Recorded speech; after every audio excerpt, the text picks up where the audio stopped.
اسلام کی جان ہے اور تمام تر عبادتوں کی قبولیت کا مرکز ہے۔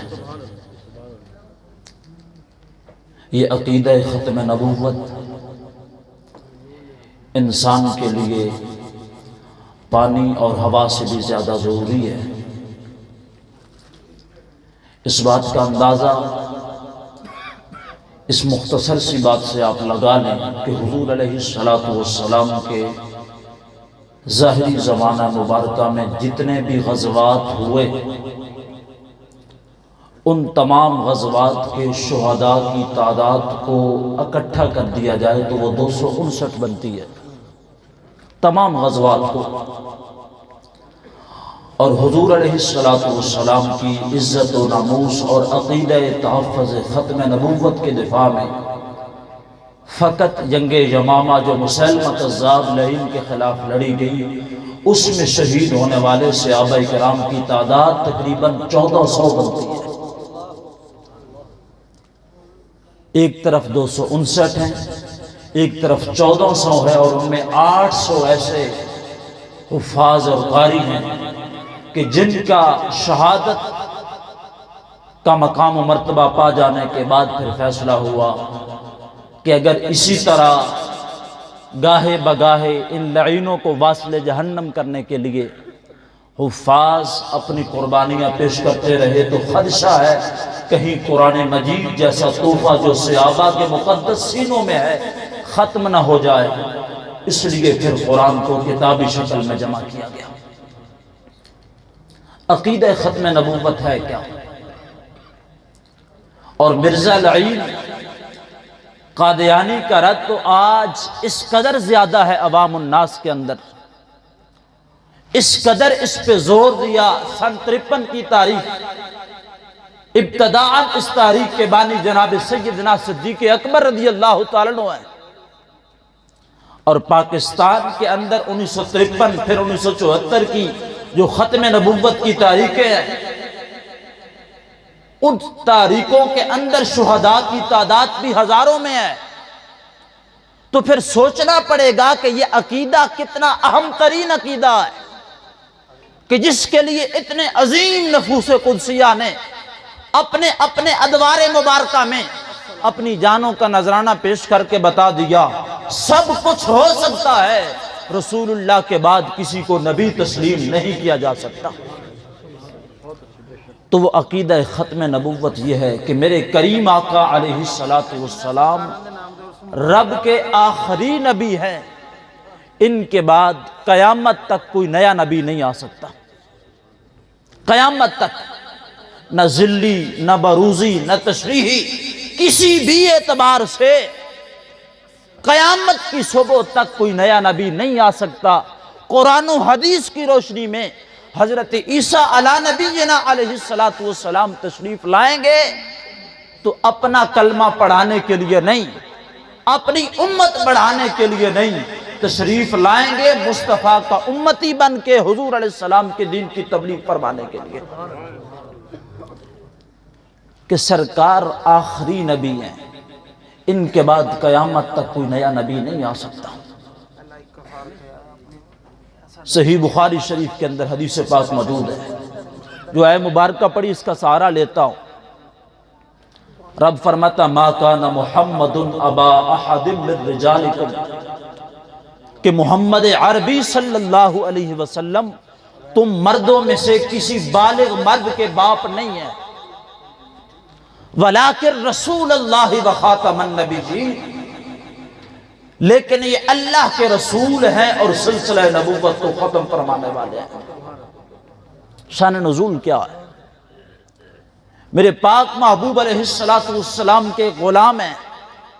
حضرت حکیم بن قزام رضی اللہ تعالی عنہ، نسل در نسل بکتا ہوا ایک غلام آپ کی غلامی میں آ گیا، آپ نے خرید کر کائنات کی خاتون اول مومنوں کی ماں حضرت سیدہ طیبہ طاہرہ خدیجۃ الکبریٰ رضی اللہ تعالی عنہا وسلام اللہ علیہا کی پاک ذات کو ہبہ فرما دیا، تحفہ کے طور پہ دے دیا۔ پھر انہوں نے وہ غلام حضور علیہ السلام کی بارگاہ میں تحفے کے طور پہ پیش کر دیا۔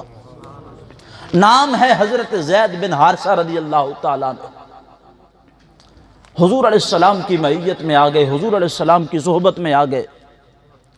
عرصہ گزرتا رہا، زمانہ بیتتا رہا۔ جب کئی سال بیت گئے تو حضرت حذیفہ، حضرت زید بن حارثہ رضی اللہ عنہ کے والد گرامی اور آپ کے چچا جان مکہ المکرمہ تشریف لائے، اور آ کر اپنے اس بیٹے کو دیکھا تو حضور علیہ السلام کی بارگاہ میں عرض کی، یا رسول اللہ صلی اللہ علیہ وسلم، آپ جو کہتے ہیں، جتنا مال چاہتے ہیں ہم آپ کو دے دیتے ہیں، یہ ہمارا بیٹا نسل در نسل بکتا ہوا آپ کی غلامی میں آ گیا ہے، ہم چاہتے ہیں اس کو اپنے ساتھ لے جائیں، اگر آپ اس کے بدلے میں کوئی قیمت چاہتے ہیں تو ہم ادا کر دیتے ہیں۔ میرے پاک محبوب علیہ السلام نے فرمایا، قیمت تو نہیں چاہتا، ہاں اتنا ہے کہ زید بن حارثہ سے پوچھ لیا جائے کہ اگر یہ آپ کے ساتھ جانا چاہے تو میں روکوں گا نہیں، اور اگر نہ جانا چاہے تو پھر مجبور نہیں کروں گا۔ حضرت زید بن حارثہ رضی اللہ عنہ کے والد گرامی اور چچا جان نے ہاتھ سے پکڑا، کہا بیٹا گھر چلیں، خاندان والے تیرے انتظار میں ہیں، ہمیں جب سے معلوم ہوا تم حضور کی بارگاہ میں رہتے ہو تو ہمیں تو اچھا لگا، ہم نے کہا اب ہمیں اور کہیں جانے کی ضرورت نہیں ہے، حضور علیہ السلام سے لے جائیں گے۔ حضرت زید بن حارثہ رضی اللہ عنہ کی عظمت پہ قربان جائیں، نسل در نسل غلامی سے ہوتے ہوئے کریم آقا علیہ السلام کی غلامی میں آ گئے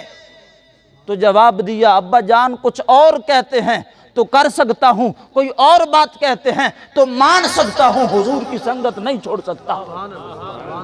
حضور علیہ السلام کا دامن نہیں چھوڑ سکتا۔ اور جواب بڑا خوبصورت ہے جس کو حکیم الامت حضرت پیر محمد کرم شاہ الازہری علیہ رحمہ نے تفسیر ضیاء القرآن کے اندر لکھا ہے کہ جواب یہ دیا، اے ابا جان آپ ساری زندگی بھی وہ محبت اور پیار مجھے نہیں دے سکتے جو رب مصطفیٰ کی خدمت میں ایک لمحے میں عطا فرما دیتا ہے۔ فرمایا کچھ اور کہتے ہیں تو بات مان لیتا ہوں، لیکن ابا جان میں آپ کے ساتھ حضور کو چھوڑ کے نہیں جا سکتا۔ باپ واپس چلا گیا۔ حضرت زید بن حارثہ رضی اللہ عنہ کو رب نے پھر انعام کیا دیا؟ باپ کو چھوڑ دیا حضور کی محبت میں، تو رب نے انعام یہ دیا ہے، اگرچہ امام الصحابہ صدیق اکبر رضی اللہ تعالیٰ عنہ ہیں، میرے آقا کے سارے صحابہ عظمتوں والے ہیں، وَأَلْزَمَهُمْ كَلِمَةَ التَّقْوَى وَكَانُوا أَحَقَّ بِهَا کے مصداق ہے، لیکن اگر سوال یہ کیا جائے نا کہ کسی صحابی کا نام قرآن کے دامن میں ہے تو قرآن پکار کے کہتا ہے، مجھ سے سوال کرنے والوں میرے نبی کے سارے صحابہ عظمتوں والے ہیں، ہر ایک کی شان کو بیان کرتا ہوں، لیکن جس نے اپنے پیارے ابا جان کو حضور کے لیے چھوڑا ہے وہ زید بن حارثہ کا نام قرآن کے پاروں میں موجود ہے۔ رب نے انعام یہ دیا، تو نے اپنے بابا کو چھوڑا ہے حضور کے لیے، اب قیامت تک میری امت قرآن بھی پڑھے گی، زید بن حارثہ کا ذکر بھی کرے گی رضی اللہ تعالیٰ۔ جب حضور علیہ السلام کے لیے باپ کو چھوڑ دیا تو حضور علیہ السلام نے ان کو اپنا بیٹا بنا لیا، جسے کہتے ہیں لے پالک بیٹا، زید بن حارثہ رضی اللہ تعالیٰ۔ تو پہلے لوگ زید بن حارثہ کہتے تھے، جب حضور علیہ السلام نے کمال محبت اور شفقت کا مظاہرہ کرتے ہوئے ان کو اپنا بیٹا بنا لیا تو لوگوں نے زید بن حارثہ کی بجائے زید بن محمد کہنا شروع کر دیا۔ میرے پاک محبوب علیہ السلام نے اپنی پیاری پھوپھی جان کی بیٹی سے زید بن حارثہ کا نکاح فرما دیا۔ المختصر کرتا ہوں، مجھے احادیث کی طرف بھی جانا ہے۔ نکاح فرما دیا، لیکن آپس میں طبیعت نہ ملی، مزاج نہ ملا، وہ تعلق جو نکاح کی صورت میں قائم ہوا تھا طلاق پہ ختم ہو گیا۔ میرے پاک محبوب علیہ السلام نے عدت کے گزر جانے کے بعد ان کی زوجہ اپنی بہو زید بن حارثہ کی زوجہ جن کو طلاق دے چکے، ہم سب کی ایمانی روحانی قرآنی ماں ام المؤمنین حضرت سیدہ زینب رضی اللہ عنہ سے نکاح فرمایا۔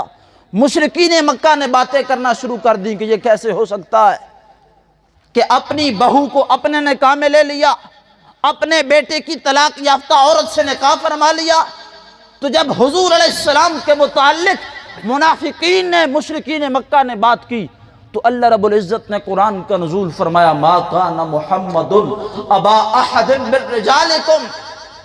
کہ محمد عربی صلی اللہ علیہ وسلم تم بالغ مردوں میں سے کسی کے باپ نہیں ہیں۔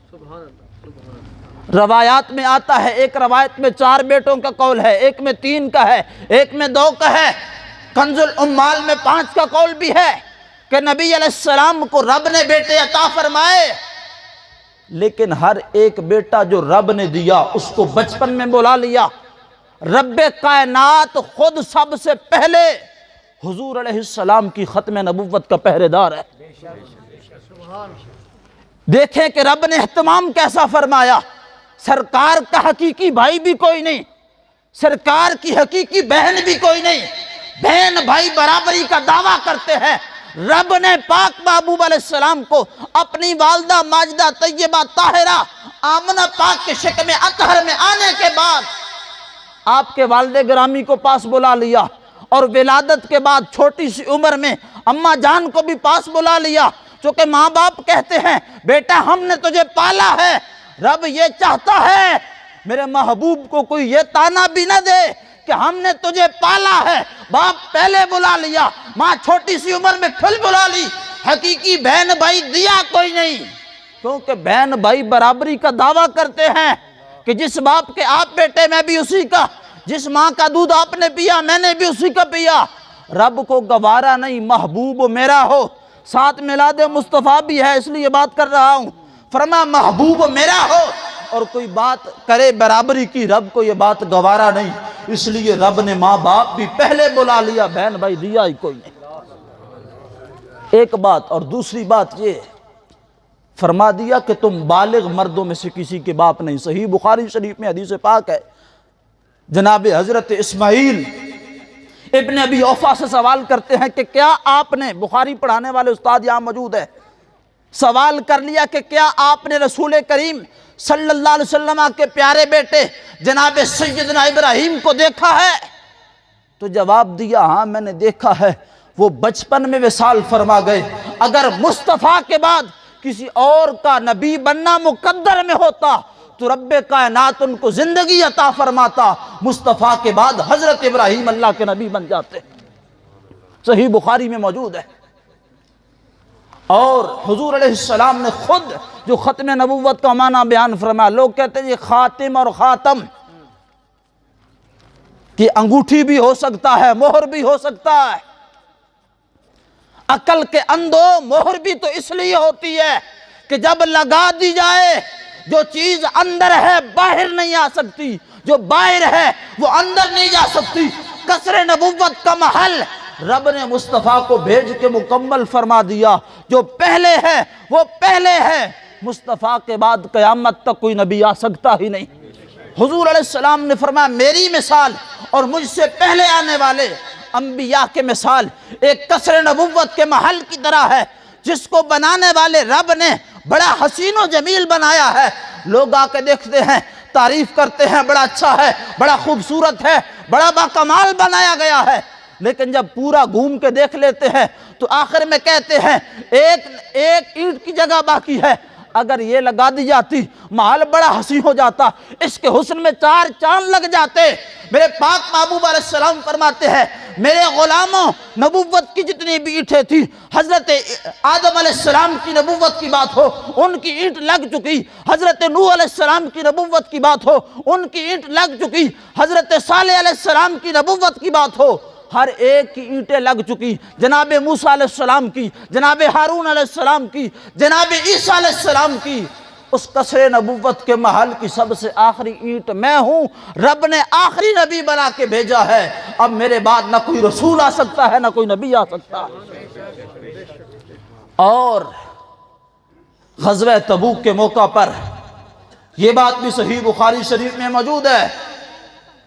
کہ جب نبی کریم علیہ السلام صحابہ کرام کو لے کے جا رہے تھے اور علی المرتضیٰ رضی اللہ عنہ کو پیچھے عورتوں اور بچوں کی حفاظت کے لیے چھوڑ کے جا رہے تھے، مولا علی رضی اللہ عنہ حضور علیہ السلام کی بارگاہ میں عرض کرتے یا رسول اللہ آپ مجھے کمزور عورتیں اور کمزور بچوں کے پاس چھوڑ کے جا رہے ہیں، حالانکہ میری تلوار ذوالفقار بھی آپ کے دشمنوں کا خون چاٹنا چاہتی ہے، میں بھی آپ کے دشمنوں کو جہنم واصل کرنا چاہتا ہوں، آپ چھوڑ کے جا رہے ہیں۔ تو میرے پاک محبوب علیہ السلام نے بڑی محبت کا مظاہرہ کرتے ہوئے، کمال عاجزی کا مظاہرہ کرتے ہوئے حضرت علی پاک رضی اللہ تعالیٰ سے کمال محبت کا اظہار کرتے ہوئے فرمایا اے علی کیا تم اس بات پہ راضی نہیں ہو کہ جس طرح تم میرے لیے ایسے ہو جیسے اللہ کے نبی موسیٰ علیہ السلام کے لیے ان کے بھائی حضرت ہارون علیہ السلام تھے، لیکن فرق یہ ہے وہ بھی بھائی تھے، ہم بھی بھائی ہیں، لیکن ان میں موسیٰ علیہ السلام بھی نبی تھے، ہارون علیہ السلام بھی نبی تھے، لیکن میں آخری نبی ہوں، میرے بعد کوئی نبی نہیں آئے گا۔ اور پھر یہ عقیدہ ختم نبوت کتنا ضروری ہے۔ جب ایمان والے کا وصال ہوتا ہے، حضور کا غلام قبر میں جاتا ہے، آقا علیہ السلام نے بیان فرما دیا قبر میں 3 سوال ہوتے ہیں، من ربک ما دینک ما کنت تقول فی حق ھذا الرجل، 3 سوال ہیں، تیرا رب کون ہے، تیرا دین کیا ہے، سرکار کا رخ زیبا سامنے آتا ہے، پوچھا جاتا ہے ان کے متعلق دنیا میں کیا کہتا تھا، آقا فرماتے ہیں جو میرا غلام ہوتا ہے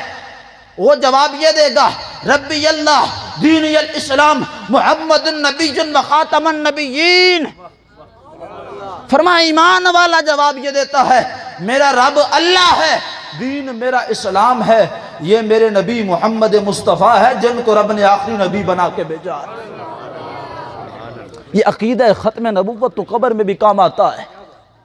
اس مرزا لعین کا رد تو ہر کوئی کرتا ہے، کچھ لعین ایسے بھی ہیں جن کی نشاندہی میرے کریم آقا علیہ السلام نے ظاہری زمانہ مبارکہ میں فرمائی تھی اور صحابہ اکرام سے فرمایا تھا لا تقوم الساعہ، اے میرے صحابہ قیامت اس وقت تک قائم نہیں ہوگی یہاں تک کہ 30 دجال آئیں گے، کذاب آئیں گے، کلہم یزعم انہ نبی، ہر ایک کا گمان یہ ہوگا وہ اللہ کا نبی ہے، ہر ایک کا دعویٰ یہ ہوگا وہ اللہ کا نبی ہے۔ فرمایا میرے صحابہ وہ سب کے سب جھوٹے ہوں گے، رب نے مجھے آخری نبی بنا کے دنیا میں مبعوث فرمایا۔ اب آقا کریم علیہ السلام نے سب کچھ خود بیان فرمایا، ان کی نشاندہی بھی فرمائی۔ حضرت انس بن مالک رضی اللہ عنہ فرماتے ہیں آقا کریم علیہ السلام نے نشاندہی یہی فرمائی، فرمایا ان میں سے ایک اسود انسی ہے، ایک مسیلمہ کذاب ہے، تیسرا لعین مختار ثقفی ہے۔ آج کچھ اہل سنت کی خطیبوں پر غیروں کی بولیاں بولنے والے آ گئے، کہتے ہیں وہ اہل بیت سے بڑی محبت کرنے والا تھا، میدان کربلا سے لوٹ کر آنے والا، خاندان نبوت کا عظیم چشم و چراغ حضرت امام زین العابدین رضی اللہ تعالیٰ عنہ بیت اللہ شریف کا دروازہ پکڑ کے اس مختار ثقفی پہ لعنت فرما رہے تھے۔ کسی نے کہہ دیا اس کو تو آپ کے خاندان سے بڑی محبت ہے، اس نے تو امام حسین کو شہید کرنے والوں کو چن چن کے مارا ہے۔ امام زین العابدین رضی اللہ عنہ نے بڑا خوبصورت جواب دیا، وقت میں اختصار ہے، مجھے جو ٹائم دیا گیا اسی کے اندر رہنا چاہتا ہوں۔ فرمایا جو رب رسول کے بارے میں جھوٹ بولنے سے باز نہیں آیا، جو رب رسول کے بارے میں جھوٹ بولنے سے باز نہیں آیا وہ ہمارا خیر خواہ کیسے ہو سکتا ہے؟ رب کے متعلق کیا جھوٹ، یہ جھوٹ بولا رب نے مجھے نبی بنا کے بھیجا ہے، سرکار کے متعلق یہ جھوٹ کہ میں مصطفیٰ کے بعد نبی ہوں۔ فرمایا جو مصطفیٰ کا نہیں بنا، خدا کا نہیں بنا، آل نبی کا کیسے بن سکتا ہے؟ تاجدار ختم نبوت تاجدار ختم نبوت زندہ باد زندہ باد۔ جو خدا کا نہیں بنا، مصطفیٰ کا نہیں بنا، مصطفیٰ کے خاندان کا کیسے بن سکتا ہے؟ لبیک یا رسول اللہ، لبیک لبیک لبیک یا رسول تاجدار ختم نبوت زندہ باد زندہ باد تاجدار ختم نبوت زندہ باد زندہ باد گستاخ نبی کی